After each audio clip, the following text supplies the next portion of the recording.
श्रीमद् भगवद गीता ज्ञान यज्ञ प्रवचन क्रमांक 202 अध्याय चौथा ज्ञान कर्म संन्यास योग और श्लोक क्रमांक 41।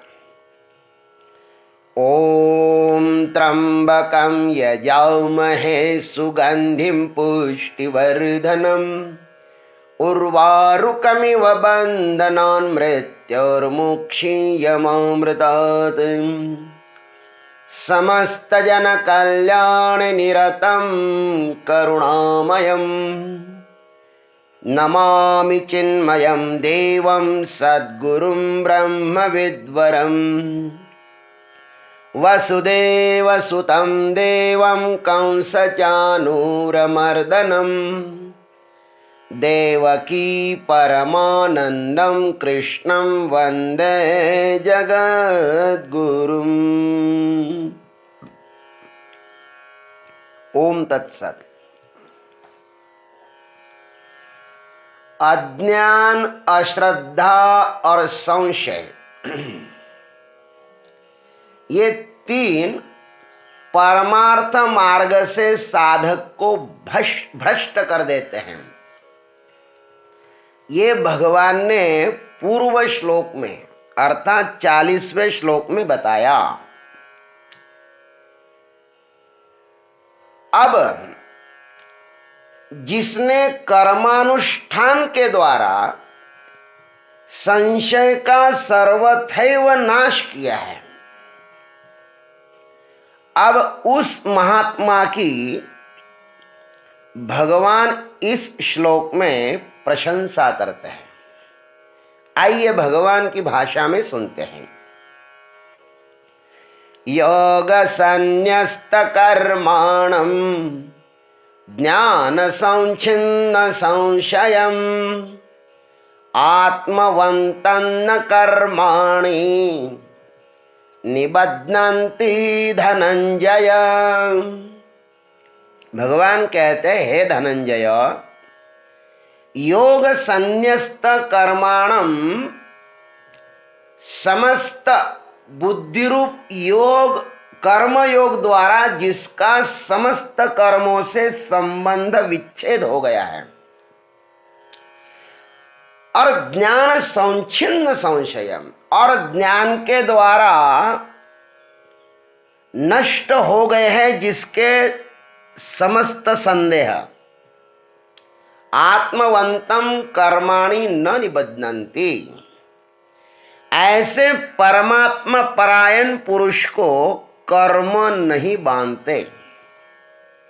ये तो हो गया अन्वयार्थ। अब आइए, अब भावार्थ मंजरी भगवान के श्री चरणों पर समर्पित करें। भगवान कहते, हे धनंजय, धनंजय, तुम निस्संशय श्रद्धान्वित होकर उस ज्ञान को प्राप्त कर सकते हो, इसमें कोई संदेह नहीं है। आत्मविश्वास जिसका खो जाता है, फिर उसका उठना भी कठिन हो जाता है। जिसने भी संसार में सफलता पाई है, उसके पीछे उसका ही आत्मविश्वास खड़ा है, चाहे वह जिस किसी क्षेत्र में हो, खेल क्षेत्र में हो, मनोरंजन क्षेत्र में हो, या आध्यात्मिक क्षेत्र में हो। वैज्ञानिक लोगों को एक सफल प्रयोग करने के लिए अनेक असफल प्रयोग भी करने पड़ते हैं। अनिश्चयात्मक चित्त से निश्चयात्मक चित्त में छलांग लगाने के लिए यह धनंजय संबोधन है।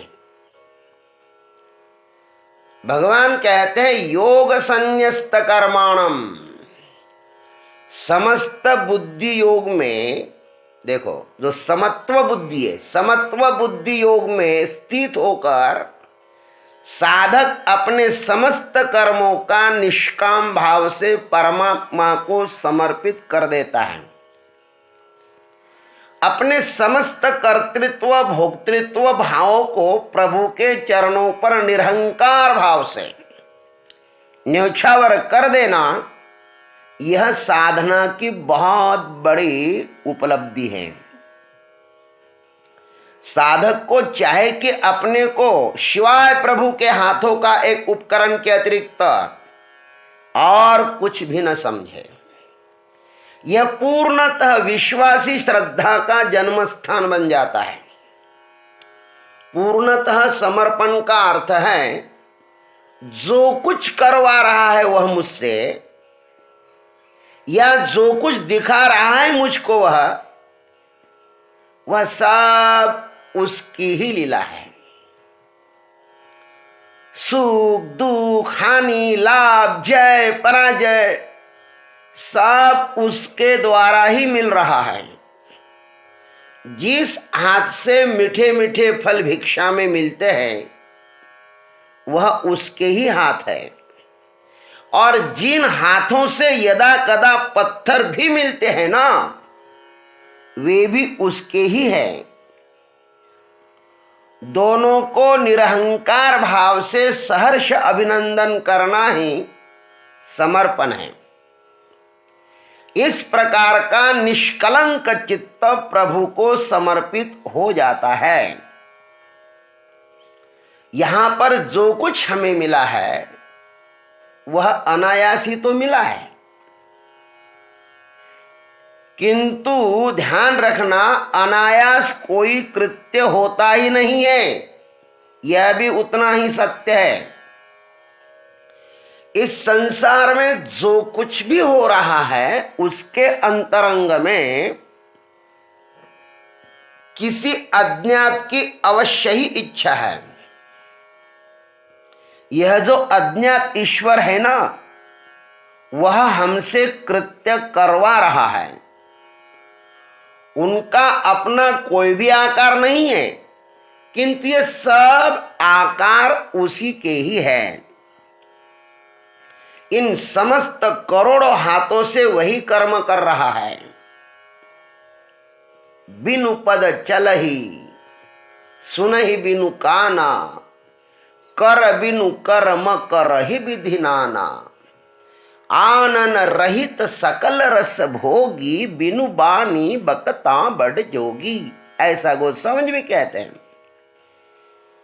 यह समस्त मुख उनका ही गीत गा रहे हैं। यह समस्त प्रपंच उस परमात्मा का ही रूप है। जो हो रहा है उसकी ही इच्छा से हो रहा है। मेरा यह शरीर उस प्रभु को अभिव्यक्त करने का एक द्वार है, वह इसी से अभिव्यक्त हो रहा है। साधक जब पूर्णतः इस भाव से भर जाता है तो उसका अहंकार द्रवित होकर प्रभु चरणों का तीर्थ बन जाता है।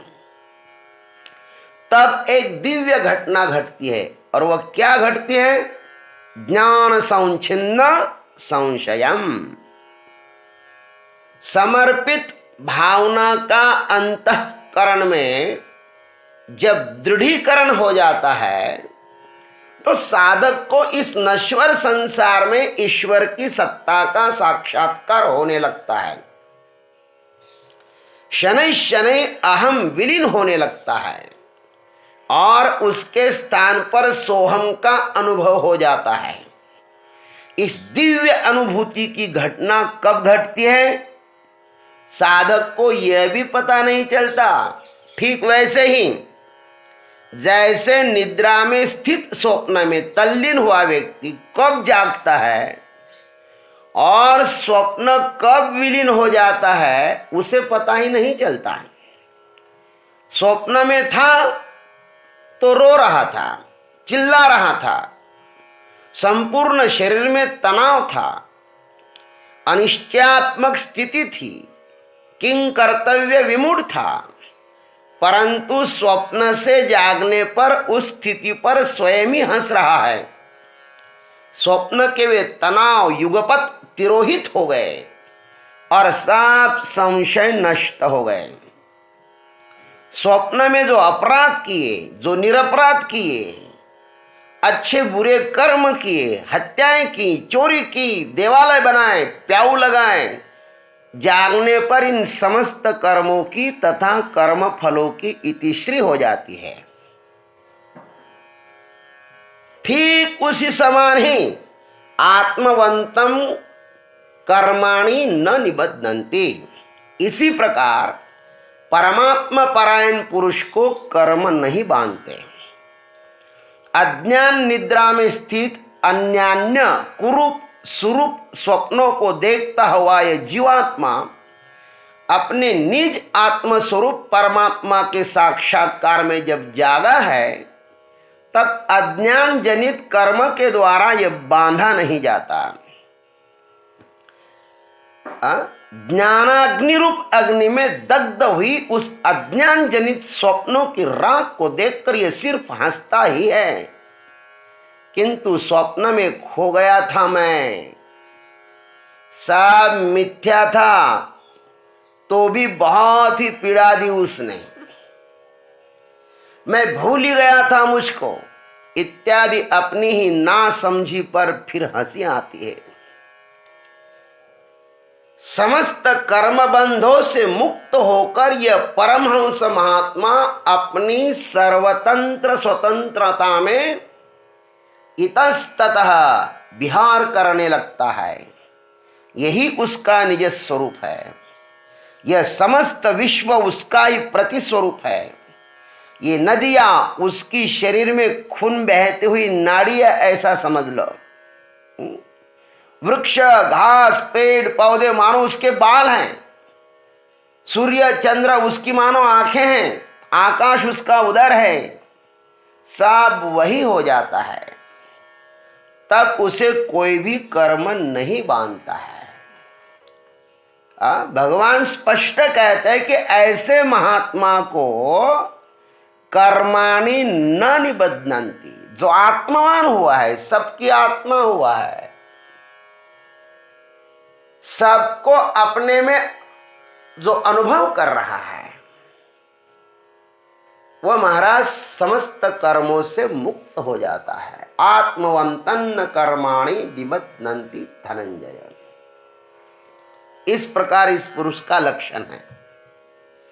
ओम तत्सत। जय गुरुदेव, जय जगदीश्वर, जय जय महाकाल।